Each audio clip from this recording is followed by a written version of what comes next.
Ladies మమ్మల్ని అడుగుతుంటారు, ఈ ఓసీ పిల్స్ వాడుతున్నాం ఇన్ని రోజులు, ఆపంగానే ప్రెగ్నెన్సీ వస్తుందా లేదా, వెంటనే వస్తుందా లేదా, ఎంత టైం పడుతుంది అని చెప్పేసి అంటారు.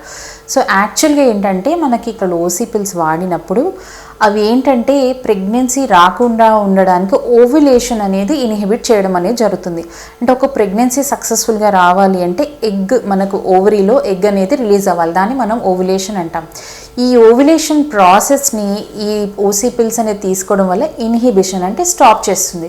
సో మనం ఇమీడియట్గా ఓసీ పిల్స్ స్టాప్ చేయగానే నెక్స్ట్ సైకిల్లో, నెక్స్ట్ వచ్చే మెన్స్ట్రువల్ సైకిల్లో మళ్ళీ ఓవ్యులేషన్ అనేది న్యాచురల్గా నార్మల్గా అవుతుంది. సో ప్రెగ్నెన్సీ అనేది ఇమీడియట్గా నెక్స్ట్ సైకిల్లోనే వచ్చే ఛాన్సెస్ ఉంటాయి.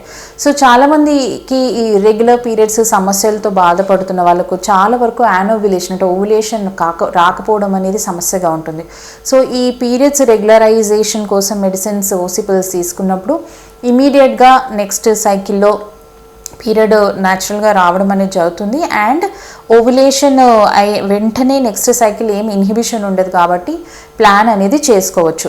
సో ఇర్రెగ్యులర్ సైకిల్స్తో బాధపడే వాళ్ళు పిల్స్లో ఉన్నప్పుడు మీ డాక్టర్ గారిని సంప్రదించి ఒక ఫాలిక్యులర్ ట్రాకింగ్ అంటే అసలు ఓవ్యులేషన్ అవుతుందా లేదా సైకిల్లో నెక్స్ట్ సైకిల్లో చూసుకోవడం ద్వారా ఒకవేళ ఎవరికైనా ఇన్ఫర్టిలిటీ సమస్యలతో బాధపడుతున్నప్పుడు తొందరగా ప్లాన్ చేసుకోవడానికి అది దోహదపడుతుంది.